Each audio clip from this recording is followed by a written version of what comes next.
Doctora Mantilla, buenas tardes. Buenas tardes, ¿qué tal? ¿Cómo está, Julio? Mucho gusto. Bien. No, hombre, al contrario, doctora, muchas gracias. La había buscado en días anteriores, doctora, porque quería tener su opinión respecto a lo que está sucediendo, dado que usted y otros académicos y científicos tienen una organización de análisis y de postura sobre el tema que se llama Conciencia. ¿Cómo ha visto todo esto, doctora Mantilla? Muchas gracias por la pregunta. Mira, nosotros hicimos este grupo que se llama Conciencia Crítica por el Conocimiento como Bien Común. Con quiere decir con otros también, ¿no? No solo conciencia, pues.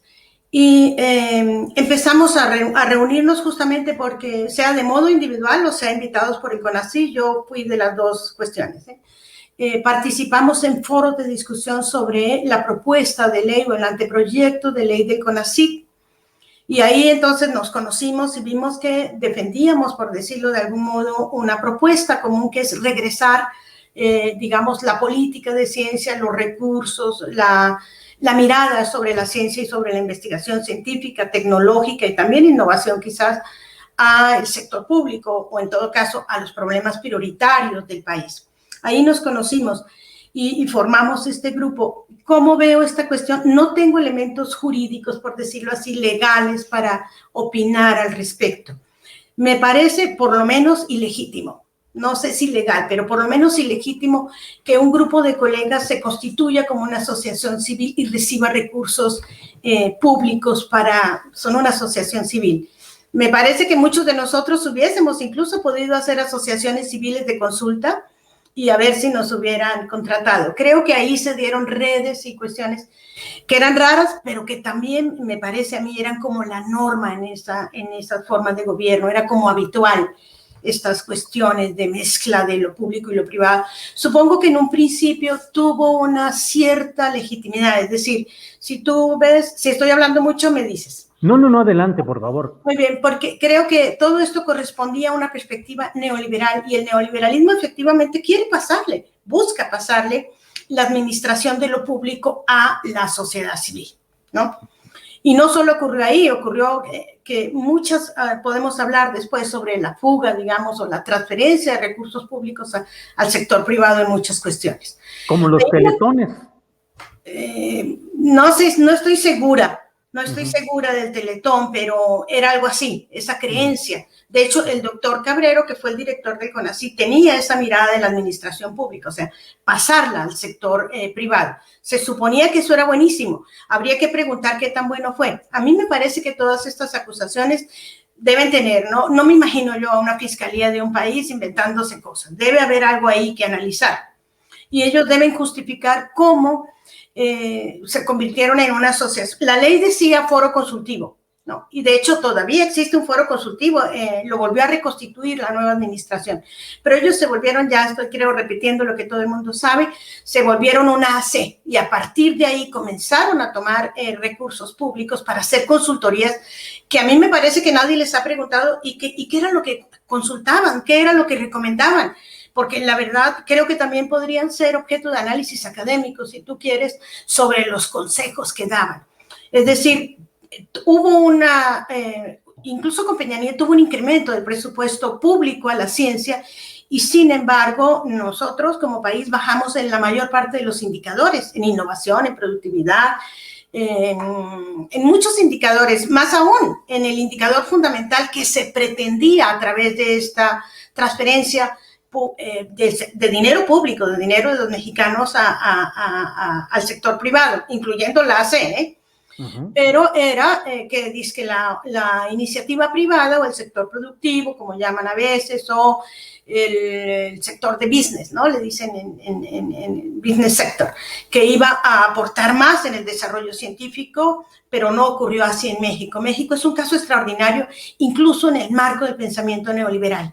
¿Sabes? O sea, le dieron mucho más dinero que otros países de todos los de la OECD y la inversión privada en el sector de ciencia, tecnología e innovación bajó.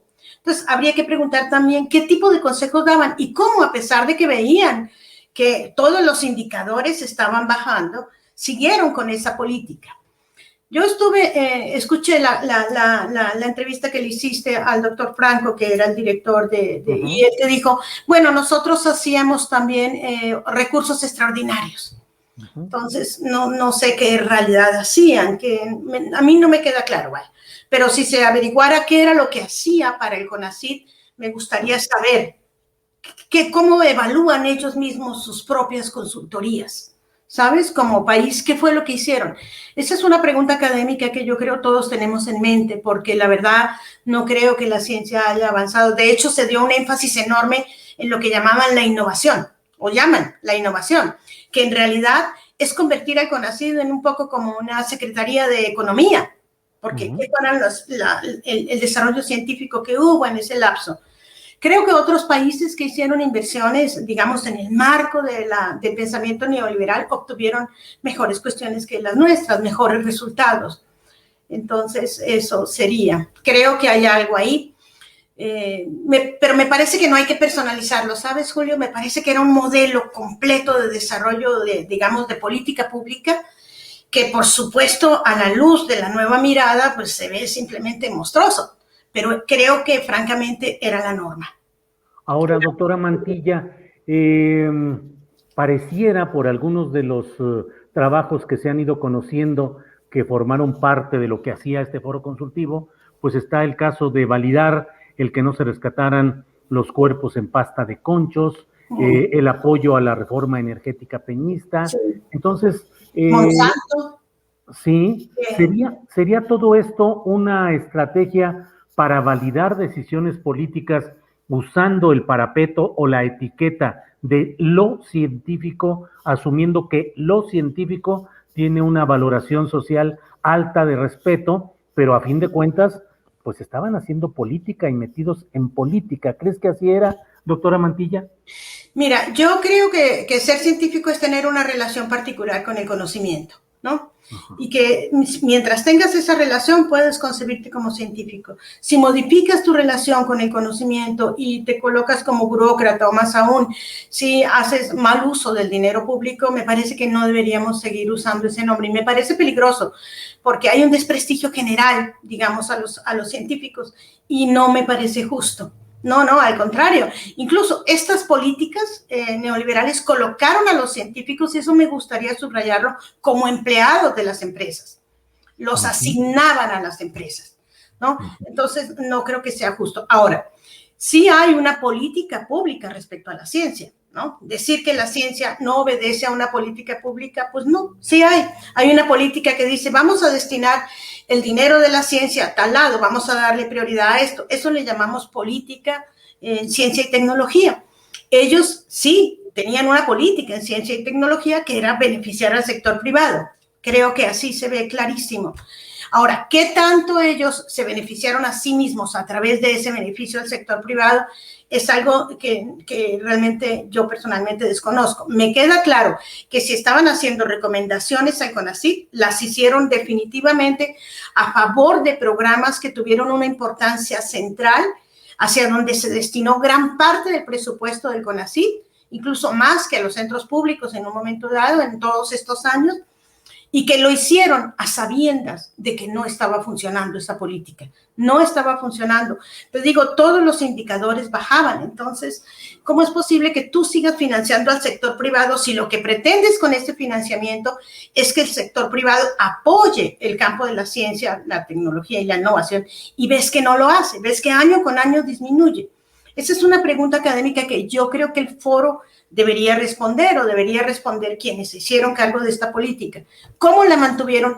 Y, por ejemplo, el doctor Cabrero escribió un artículo en La Jornada, porque no creas que es la primera vez que se le cuestiona esto. Lleva años, desde el 2006, inclusive cuando hay un cambio, como yo he estudiado esto, no, desde el punto de vista académico, cuando hubo un cambio con el doctor Parada, creo que se llamaba, que él era, bueno, pidió su renuncia al parecer, o eso decían los periódicos, la Asociación Mexicana de la Ciencia, era porque ya esto estaba mal y la política del doctor Cabrero continuó lo mismo. Él contesta a unos académicos que hacen como preguntas en La Jornada, justamente, en el 2006, 2007, no recuerdo, lo imprimí, pero si quieres lo reviso ahorita. Y él contesta que sí, que es que así es como los países desarrollados han crecido con la inversión, con la transferencia del dinero público a las empresas privadas. Y da el ejemplo de Corea, de Japón, de Finlandia, pero ellos aportaron el 20%. Para ver la dimensión de lo grave del caso mexicano, el gobierno aportaba, y sigue aportando, que quede claro, cerca del 80% del gasto en ciencia y tecnología. Cuando en todos los países desarrollados es por completo a la inversa, es decir, es el sector privado el que apoya la innovación, la ciencia y la tecnología. Eso me gustaría que fuera puesto como una pregunta. Lo otro que hay que reflexionar también es que te digo, yo tengo colegas de todo el país que estamos haciendo es justamente esta organización, que también son estudiosos de lo que estaba pasando en el CONACYT. Cualquiera de ellos hubiera podido armar una AC. La atribución del nombre, ¿sabes? Me parece como ilegítima. O sea, si la ley crea foro consultivo AC, foro consultivo, y ellos ponen foro consultivo AC, se toman como el monopolio de la consultoría en ciencia y tecnología. Y pues era una visión, tú sabes que el campo de la ciencia es también un campo de debate. Y yo creo que ese debate no es nuevo, ese debate es viejo. Nosotros en la Universidad de Guadalajara hicimos un primer libro. Cuando fue el gobierno de Fox, que hizo una nueva ley de ciencia y tecnología, hicimos un foro, incluso vinieron las personas que fueron después de parte del foro consultivo, etcétera, y había un debate serio sobre lo que esa ley significaba. Una postura verdaderamente académica de una institución académica hubiera sido, a ver, que venga un consulto consulto aquel, ¿sabes? Como hizo, por ejemplo, ahorita el CONACYT con la nueva ley. Ahí fuimos todos. Doctora Mantilla, preguntan por aquí en el chat de esta transmisión, ¿cuál ha sido su participación en organización, aparte de Conciencia Crítica, su participación en organización, pues, de asuntos científicos? Y en ese mismo tono, o en esa misma línea, te pregunto si has conocido de otros asociaciones civiles, otros organismos que se hayan creado parecidos al ahora tan polémico Foro Consultivo Científico y Tecnológico. No lo creo, doctor. No. Don Julio, también, yo ya la hice hoy. Pero también eres doctor, eso te lo puedo asegurar, ¿no? Gracias, porque Lucía. es algo muy interesante, va más allá del título, ¿ves? Si hay una relación, bueno, pero no quiero introducirme en eso. Mira, yo había escrito desde los años 80, he sido como un poco crítica de esta forma de liberalizar y de privatizar los recursos públicos en la ciencia, pero me ha parecido gravísimo. Creo que han deteriorado incluso las formas como conocemos, esos programas de estímulo, muchísimas formas de simulación, una vigilancia y una auditoría sobre los académicos que nos lleva un buen porcentaje del tiempo como investigadores a hacer informes, bueno, en fin. Yo creo que por eso me llamó la directora de CONACYT a formar como parte de la junta de CONACYT, pero fue muy poco porque en realidad no tomé el cargo. Fue que renunció la directora adjunta.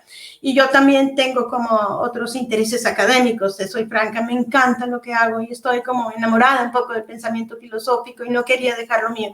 Y como administradora también soy un poquito desastrosa. Entonces era mucho. Yo fui temporalmente, quiero que sepas, Y luego también formé parte de la Junta de Gobierno como representante del Sistema Nacional de Investigadores. Por eso fue precisamente que te dije, no, en este momento no, porque no quiero comprometer, digamos, ni comprometerme a mí misma diciendo, mira, habla en nombre de las instituciones del CONACYT, ni comprometer al CONACYT, porque también puedo tener un pensamiento crítico, independiente, y eso lo respeto mucho. Bien. ¿Crees, ya para agradeciéndote esta oportunidad de platicar, doctora? Al contrario. ¿Crees que este tema de la discusión sobre lo académico y lo científico vaya a terminar con una lucha real contra la corrupción o solo un revuelo y un jaloneo entre élites, al final de lo cual no se logren muchas cosas positivas?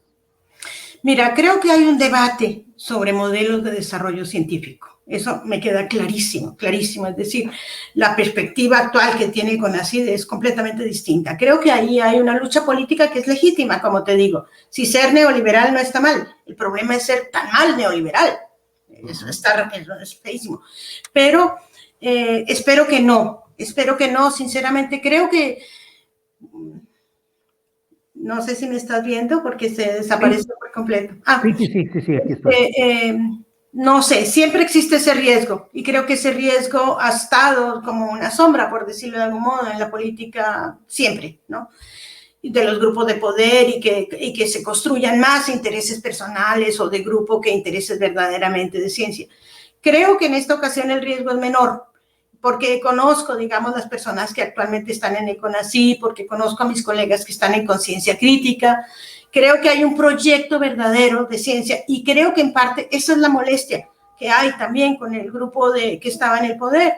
Y sí quisiera señalar que me parece, por ejemplo, que la UNAM, a pesar de que respeto la autonomía y todo eso, debería abstenerse de nombrar personas que están siendo objeto de crítica, digamos, jurídica y eso, ¿no? No estoy diciendo que sean culpables, pero que se abstengan. Y otra cosa que me gustaría señalarte es que me sorprende, digamos que si, por ejemplo, yo fuera acusada de corrupción, me encantaría que mis amigos escribieran cartas diciendo, sí, investíguela, porque como no tengo nada que temer, me encantaría que dijeran que la investiguen, por favor. Entonces, no veo por qué decir que no nos investiguen. Si hay dudas de algo, pues que se resuelva, ¿no? Claro. Espero que no concluya en una grilla política y que siga siendo lo mismo. Espero que no. Claro. Pues Lucía Mantilla, doctora, muchas gracias por la oportunidad de contar con tu opinión, con tu punto de vista, y seguiremos atentos a lo que siga en este tema, doctora. Muy bien, muchísimas gracias por permitirme hablar. Al contrario, gracias y hasta luego a la doctora Mantilla.